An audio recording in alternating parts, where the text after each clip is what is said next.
Hello curious minds, నా పేరు హరీష్. నేను నా స్నేహితుడు నరేష్ కుమార్ కలిసి మహాచరిత్ర అనే యూట్యూబ్ ఛానల్ స్టార్ట్ చేసాం. ఈరోజు అనగా 18 జనవరి 2025. ఈ యూట్యూబ్ ఛానల్ ఎందుకు స్టార్ట్ చేసాం, ఈ యూట్యూబ్ ఛానల్ ద్వారా మీకు ఏం చూపించాలనుకుంటున్నాం అనేది వీడియో చివరిలో చెప్తాను.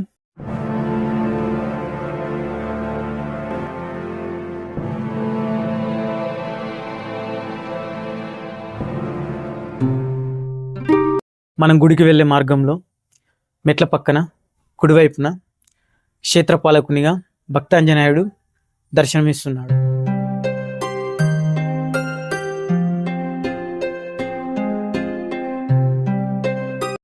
ఇప్పుడే ఆలయం లోపలికి వచ్చాము. మొదటిగా కాలు కడుక్కొని దేవాలయం లోపలికి వెళ్దాం. ఇప్పుడు మనం చూస్తున్నది భారతదేశంలోనే అరుదైన లక్ష్మీనరసింహస్వామి దేవాలయాన్ని.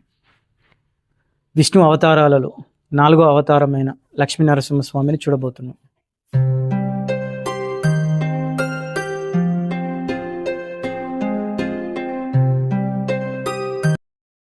ఆలయ ముఖ ద్వారం నుంచి లోపలికి వెళ్ళినట్టయితే కుడివైపున లక్ష్మీనరసింహస్వామి,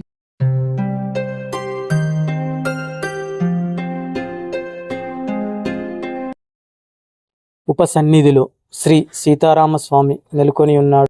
ఇచ్చట ఆదిశేషునితో కొలువై ఉన్న సీతారాములను సేవించిన కాలసర్ప దోషము తొలగునట్టు. ఇవి స్వామివారికి సంబంధించిన వస్తువులు. ఒకసారి ఆలయం చుట్టూ తిరిగి చూద్దాం రండి.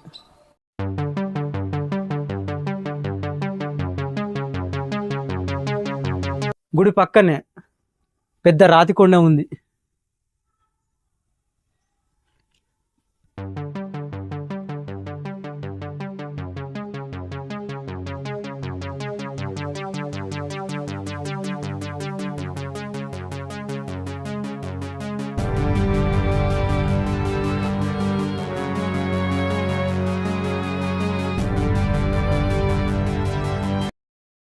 శకం 1865లో కల్వకోట కృష్ణయ్య దేశపాండ్య రామడుగు గారికి స్వామి స్వప్నములో సత్కరించి తానున్న చోటును చూపించి తనకు నిత్య ధూప దీప నైవేద్యములు ఏర్పాటు చేయమని చెప్పినాడట. అప్పుడు ఈ స్థలం కీకారణ్యముగా ఉండేది. కృష్ణయ్య దేశపాండ్య గారు కొండపైన గుహలో స్వామిని చూశారట. తదనంతరము గుహ ముందు ముఖమండపము, ముఖద్వారము, ప్రాకారము, కళ్యాణ మండపము, రాతిమెట్లు కట్టించి నిత్య పూజా విధులు, దేవాలయ నిర్వహణకై నరసింహుని పేర నరసింహుల పల్లె గ్రామంను ఏర్పాటు చేసినారు. స్వామివారు అష్టముఖాలతో 16 చేతులతో రాతి మీద చెక్కారు. స్వామివారి తొడలపైన ఉన్నది హిరణ్యకశపుడు, ముందు ఉన్నది భక్త ప్రహ్లాదుడు. స్వామివారు హిరణ్యకశపుణ్ణి చీల్చుతున్నట్టు రాతిపైన చాలా అద్భుతంగా చెక్కారు. ప్రతి నెల పౌర్ణమి అర్ధరాత్రి నాగదేవత నరసింహస్వామిని దర్శించుకుంటుందని నాగదేవత ఉపాసకులు చెప్తున్నారు. ఇచ్చట లక్ష్మీ నరసింహస్వామిని ఆరాధించిన కుజదోషం, శనిదోషములు తొలగిపోవును. ఇచ్చట వార్షిక పంచాహ్నిక బ్రహ్మోత్సవాలు చైత్ర శుద్ధ త్రయోదశి నుండి బహుళ విధియ వరకు జరుగును. ఈ ఆలయంనకు వేంగి చాళుక్యులు, వెమ్లవాడ చాళుక్యులు, కాకతీయ రాజులు సేవలు చేసినారు. జగద్గురు ఆదిశంకరాచార్యులు ఈ ఆలయంను దర్శించినట్టు ఇక్కడి గ్రామస్తులు చెప్తున్నారు. ఈ ఆలయానికి సంబంధించిన చరిత్ర మొత్తం ఇక్కడ రాశారు. మీరు వీడియో పాజ్ చేసి చూడండి. ఈ ఆలయాన్ని ప్రతిరోజు ఉదయం 8 గంటలకు తెరుస్తారు, 11 గంటలకు మూసివేస్తారు. ఇక్కడ రాతి స్తంభాలతో ఒక నిర్మాణం ఉంది. ప్రస్తుతం ఇది శిథిలావస్థలో ఉంది. ఒకసారి చూద్దాం రండి.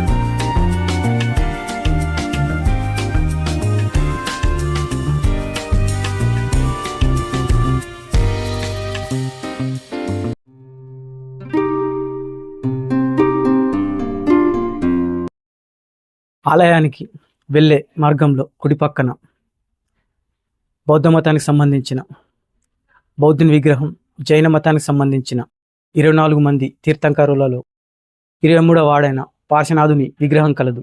ఇది 1100 సంవత్సరాల క్రితం నాటిది.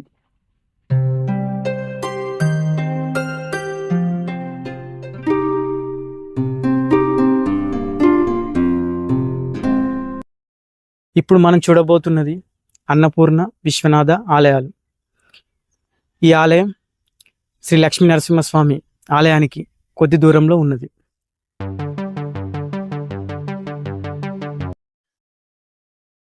ఇప్పుడు మనం చూస్తున్నది శ్రీ అన్నపూర్ణ విశ్వనాథ ఆలయం.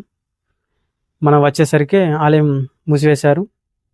ఈ ఆలయం కాకతీయ రాజైన గణపతి దేవుని కాలం నాటిది, 12వ శతాబ్దం నాటిది. ఈ దేవాలయంలో పూర్వము స్ఫటిక లింగం ఉండేదని దాన్ని మహమ్మదీయులు పాలనలో కూలగొట్టి తీసుకొని వెళ్ళారట. ప్రస్తుతం ఉన్న రాతిలింగమును కల్వకోట కృష్ణయ్య దేశపాండ్య రామడుగు గారు క్రీస్తు శకం 1865 సంవత్సరంలో ప్రతిష్ఠింపజేసినారు. ఇచ్చట నంది, గణపతి మరియు ధ్వజస్తంభము ఇంతకు పూర్వం లేవు. ఈ దేవాలయములో గత 100 సంవత్సరముల నుండి నిత్య పూజ విధులు జరపడం లేదు. నవంబర్ 2008 నుండి పూజారిని నియమించి పూజా విధులు నిర్వహించడం అయింది. ఆలయానికి సంబంధించిన చరిత్ర మొత్తం ఇక్కడ రాశారు. వీడియోని పాజ్ చేసి చూసుకోండి. ఇప్పుడు చూస్తున్నది మనం కోనేరు. ఇది ఆలయానికి పక్కనే ఉంది. ఈ కోనేరులో ఉన్న నీరు ఇంతవరకు ఇంకిపోలేదని ఇక్కడి గ్రామస్తులు చెప్తున్నారు.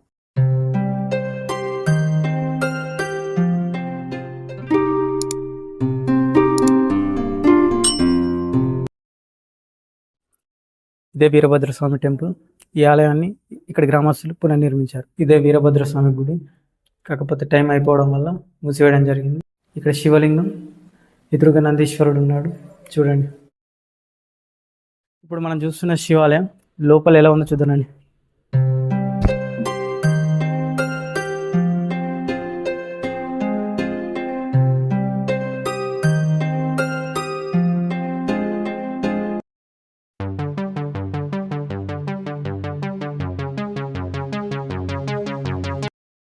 ఇప్పుడు మనం చూస్తున్నది నవగ్రహాలు.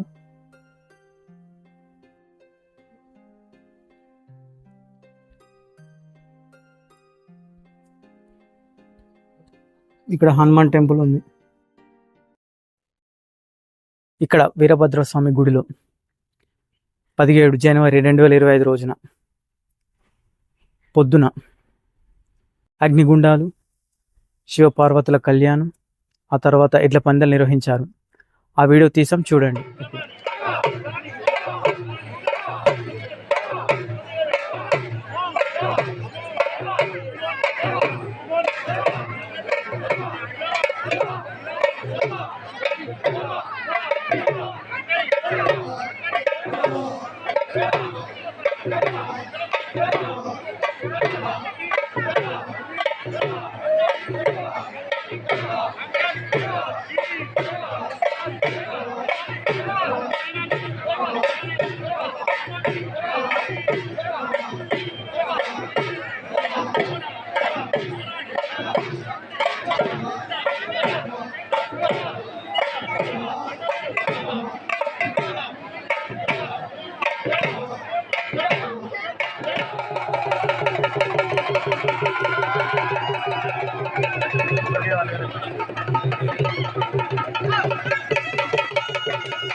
నెమ్మదిగా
ఇక్కడి దేవాలయాలకు క్రీస్తు శకం 1880 నుంచి కలవకోట వంశస్థులు సేవలు చేస్తున్నారు. కలవకోట రంగారావు గారు 2005లో దేశపాండ్య మెంబర్ ట్రస్ట్ ఏర్పాటు చేశారు. 2014లో లక్ష్మీ నరసింహస్వామి, అన్నపూర్ణ, విశ్వనాథ ఆలయ ట్రస్ట్ ఏర్పాటు చేశారు. ఇక్కడి ఆలయాలను మొదటిగా శాతవాహనులు, వెంగి చాళుక్యులు, వెమ్లవాడ చాళుక్యులు, కళ్యాణి చాళుక్యులు, రాష్ట్రకూటులు, ఆ తర్వాత కాకతీయులు ఈ రాజకుటుంబాలన్నీ పోషించాయి ఇక్కడ ఉన్న ఆలయాలన్నిటినీ. ఈ దేవాలయాలు ఉన్న లొకేషన్ వచ్చేసి గ్రామం కోట నరసింహపల్లె, మండలం గంగాధర, జిల్లా కరీంనగర్. ఇక్కడికి రావాలి అంటే కరీంనగర్ నుంచి కోట నరసింహపల్లి 28 కిలోమీటర్లు. ఒకవేళ జగిత్యాల నుంచి మీరు రావాలనుకుంటే జగిత్యాల నుంచి గంగాధర 29 కిలోమీటర్లు, గంగాధర నుంచి ఇక్కడికి 12 కిలోమీటర్లు.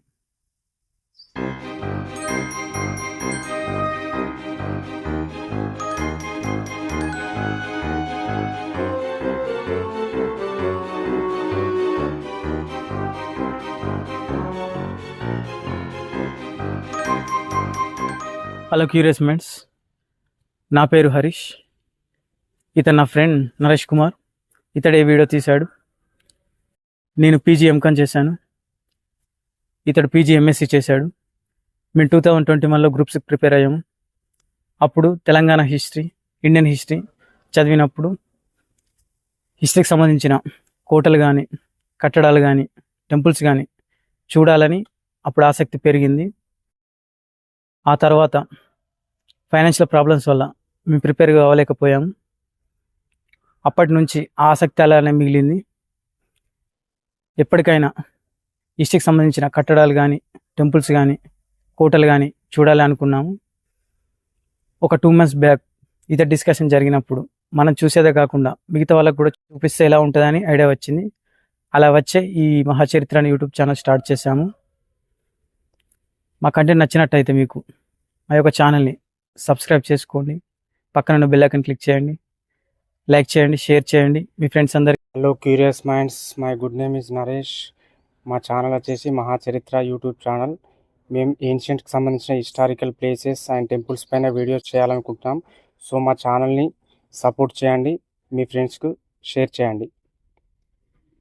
Okay, thank you friends. మళ్ళీ నెక్స్ట్ వీడియోలో మళ్ళీ కలుద్దాం.